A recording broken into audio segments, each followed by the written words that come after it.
Hi అండి.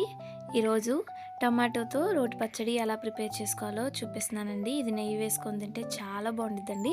తప్పకుండా try చేయండి. ముందుగా అయితే ప్యాన్లో 2 స్పూన్స్ దాకా ఆయిల్ యాడ్ చేసుకోవాలి. తర్వాత ఒక 8 దాకా పచ్చిమిరపకాయలు వేసుకొని 1 స్పూన్ దాకా ధనియాలు అండ్ 1 స్పూన్ దాకా జీలకర్ర వేసేసుకొని కొంచెం ఇలా ఫ్రై చేసేసుకొని పక్కన పెట్టేసుకోవాలండి. తర్వాత అదే ప్యాన్లో ఇంకా ఆయిల్ వేయకుండా ఒక 3 దాకా టొమాటోస్ కట్ చేసుకొని వేసుకొని చిటికెడు పసుపు అండ్ పిక్క చింతపండు వేసేసుకొని మగ్గిచ్చేసుకోండి. తర్వాత పచ్చిమిరపకాయలని రోట్లో వేసేసుకొని మన రుచికి సరిపడినంత సాల్ట్ అండ్ ఎల్లుల్లిపాయలు వేసేసుకొని కొంచెం కచ్చబిచ్చగా నూరుకోవాలండి.